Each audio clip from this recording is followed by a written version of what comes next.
All right, y'all know what it is. It is the morning after. What better day to have a morning after than after a W rather than a loss, right? Because I know all of y'all prefer a W, but Oklahoma did something. They produced something that a lot of the naysayers didn't think they could do.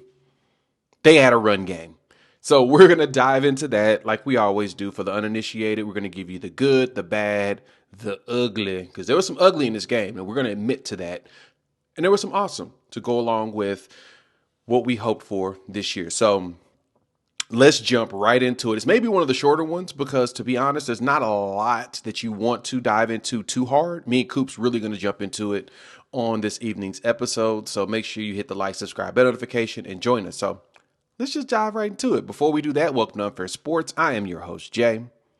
Thank y'all for pulling up to the channel. This is a Hog Media production presented by Sleeper. If you're not checking them out for daily fantasy football, please go check them out. Use our promo code UNFAIR. They're going to match your first deposit at 100% up to $100 and just give you $20 for checking them out. Use the promo code UNFAIR. All right. We have to do this. We have to dive right into this, ladies and gentlemen. We have to talk about this. Oklahoma goes to William Bryce, one of the tough places in the SEC to play, and they made it their own home, winning 26-7. And I'm going to be honest, it probably shouldn't have been 7. That's where the ugly gets in here. But let's start off with the good. John Mateer came back, and he's starting to look like his old self. 70% completion percentage, 18 for 26, 150. You can tell that the game plan was not to really chunk that thing, but it was to get back on target, get back in chemistry with your receivers and move forward. You didn't have Keontez Lewis, who is one of John's favorite receivers. It's one that you can tell he trusts because he throw it to him a lot. On the list with him is Isaiah Satania, but you got Giovanni Gibson, who is getting a lot more snaps. And when you look at his numbers, 5 catches, 24 yards, he became the dude that he just kind of threw it to on his quote unquote checkdowns. He made sure that if a play needed somebody, he was launching it over to Giovanni. If he needed a third down conversion, it was going to Giovanni. Between him and Satania, which is good. He kind of used Deion Burks on more earlier plays. So, you start to see where Mateer is getting back in rhythm, which, that's always a plus, right?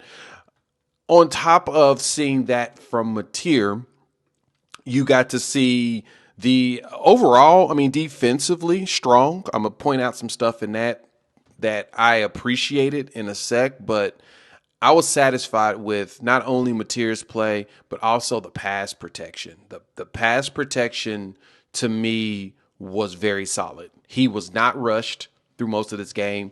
I guess that's also a product or byproduct of the fact that Dylan Stewart did not play much of this game. He came out and he was hurt. He got hit hard by Kanik on a crackback block, it looked like. I think that's what I remembered when I went back and rewatched it a few times. It was really hard to see, but it looked like Kanik came across and got him on the hip.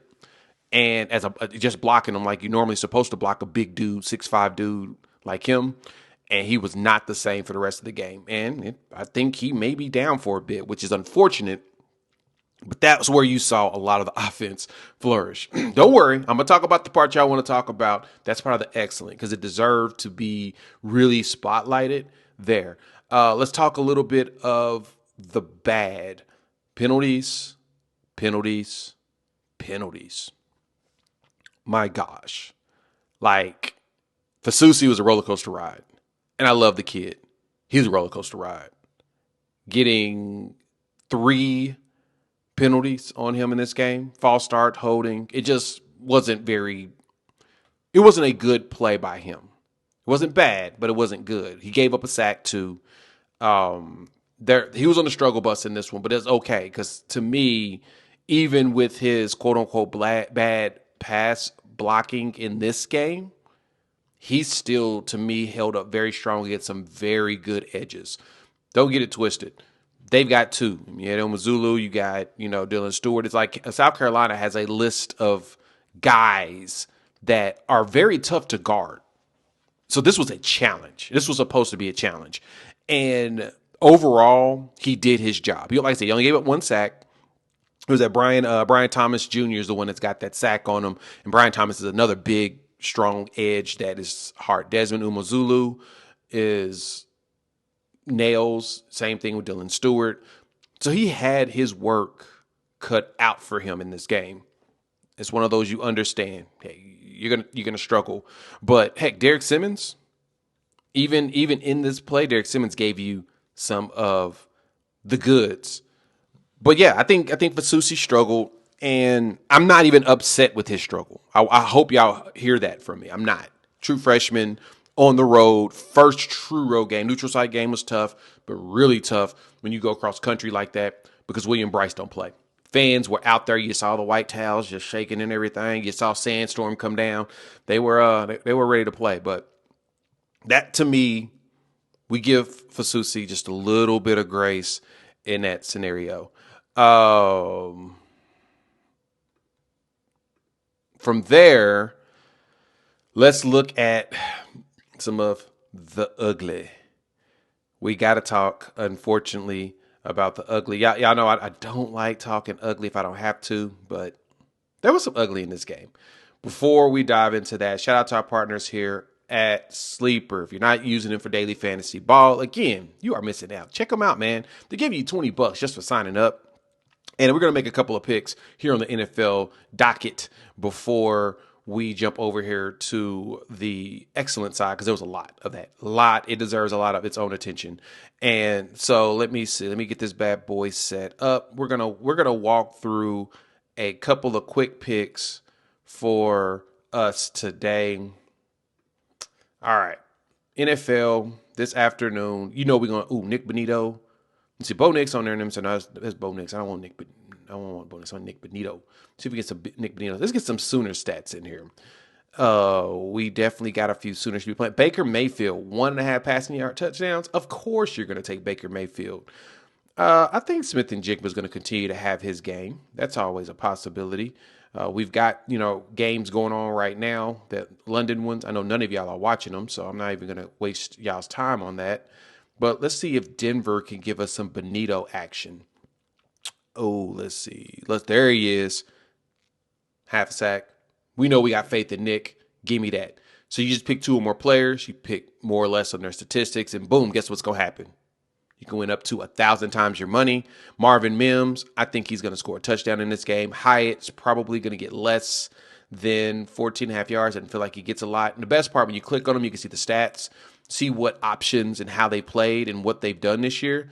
That kid ain't done much, so there's a good chance I'm going to hit that one. So check them out. Use our promo code UNFAIR. They're going to give you $100 if you deposit $100, so match you at 100%. Plus, they give you $20 just for signing up and using the code. Terms and conditions apply. See Sleeper's terms of use for details. All right, we're going to get to the excellent, because there was a lot of that. And when you think excellent, first off, we got to talk defense. Hey, man, Taylor Wine is that dude. We're going to go ahead and just say that. Me and Coop we talked about that last show. Taylor Wine's that dude. He drops back, gets an interception. We got 2 picks in this game, by the way. Shout out to my boy, Jacoby Johnson, as well, to close the game out with the pick at the end zone. But this is how great the defense played. Let me explain something. First drive of the game, South Carolina was pushing it. And when I was looking at the stats, I'm like, oh, dang, man, they're going to have a good day. First drive, and there's like 50 yards rush. Actually, like 46. And they finished first half like 50-something yards rushing. They finished the game with 54 yards rushing. I think y'all need to understand this defense is legit. Can we please give this defense its flowers? Don't freak out on big plays occasionally. Rasul Faison, 10 carries, 50 yards, 5 yards a carry. He had a 36-yard run. So it does seem like, oh, man, we gave 5 yards a carry to him. Why didn't they keep running with him? They didn't keep running with him because he only got that big 36-yard run the first drive on that 4th down. And that was it. You didn't get anything else from the kid. Like, period. Like, that was the done nail in the coffin for the kid. You're done. Isn't that what y'all want? Isn't this what we were hoping for? Like, I'm going to keep preaching the sermon to y'all every single Sunday that I can, that Brent Venables is providing you the defense he needs. He just needs his offense to play with him and get lucky to hit on another offensive coordinator that's going to give you numbers. This year, you're probably not going to get them. Next year, I expect this offense to blow up. because the defense is going to be better too. You kept Lenore Sellers bottled up 124 yards passing in this game, and he had -9 rushing. Like, I went and looked at the drives in this game, dog, and you have a drive. You had the first drive where we stopped them on downs, 2 punts, three plays, 1 yard, 3 plays, -9 yards, and you got the touchdown one that questionable with all those calls, but whatever. Like I said, you don't let the refs dictate your success. They ran out the first half like some idiots. That was on them. Like, Beamer pissed off about, no, that's on y'all, bro. That's just is what it is. Punt. Then we get the interception from Taylor Wine because they go for it on fourth. Like, South Carolina was very ballsy in this game. It was 4 for 7 on fourths. They were going to try to, they were thinking that they can outplay us. They really thought they could. We shut them down when we needed to. Another punt, 3 plays, 11 yards, 3 plays, -1 yards. They drive the field on downs on 27 yards because of a bad punt by us. They get 27 yards on 14 plays, and they get it on downs. And then John Mateer does the elite punt, and that elite punt does what? Get him to the 1 yard line. We get a safety on the next play. Boy, I heard the boos through the TV. If you were there, tell me how bad the boos were, because they were booing they tails off, and rightfully so, because they sucked in that capacity. They were not playing good football. They haven't been playing good football. We took advantage of it. But the biggest excellence you got to give all the flowers to is the freaking run game and the run blocking. I know. Yeah, I didn't think the run blocking was ever going to show up. And to be honest, it's funny because like PFF didn't even give them good grades in the run blocking. But there were holes, and Torrey Blaylock was hitting them. He started the game off like 7 carries for 76 yards. Finished the game with a strong statistical number. Let me get this pulled up real quick. 101 yards on 19 carries. I told y'all he'd get 100 yards this game. That was one of my bold predictions. He'd get 100 yards. Now, I thought Mateer would also, but Xavier Robinson gave you that instead. 11 carries for 58 yards.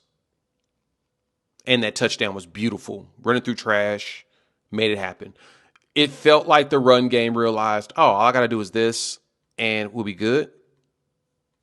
Gucci. We got what we were looking for out of this offensive line, so y'all got reason to be excited, man. Let me know what y'all think. Also, shout out to my boy Reggie Powers III. Him and Michael Boganowski are going to be fun to watch. We got a secondary that's going to be great as it's improved. Because remember, it's still young. Played a lot of Cortland Guillory. Gentry hurt his shoulder again. I saw the play. It was the 36-yarder. He fell on his arm. Somebody landed. I think he landed on top of him. Like it was like his arm was underneath the body when he fell, and it looked like he pulled him. So he wanted to go back in. I saw him on the sideline. It looked like he was trying to get back in the game, and he said, nah, we're going to rest you. No reason for you to play in this game because this game, we kind of got it bottled up. North Sellers was not ready for you. So I expect Gentry to play probably Ole Miss. He may hit the road for Tennessee, but I could see him playing in the Ole Miss game and at least being a factor or a component. So keep your eyes open for that. All right, me and Coop will be live 6 p.m. Central. As you can see, I'm still traveling. I'm traveling for the rest of the week. You may not see much videos from me until Thursday when I get back in town. I'll play a ton of catch up. So I'm probably going to flood y'all with all kinds of stuffs and thoughts and videos and cuts from the pressers and all of that. So keep your eyes open on that. Shout out to our partners over there at Sleeper. If you're not using them, go ahead and show your folks some love. Just sign up. They'll give you $20. And if you decide to deposit some money, they're going to give you in that skills-based game, picking more or less, $100. If you deposit $100, they're going to match you 100%. So, terms and conditions apply. See Sleeper's terms of use and details. We'll chop it up soon.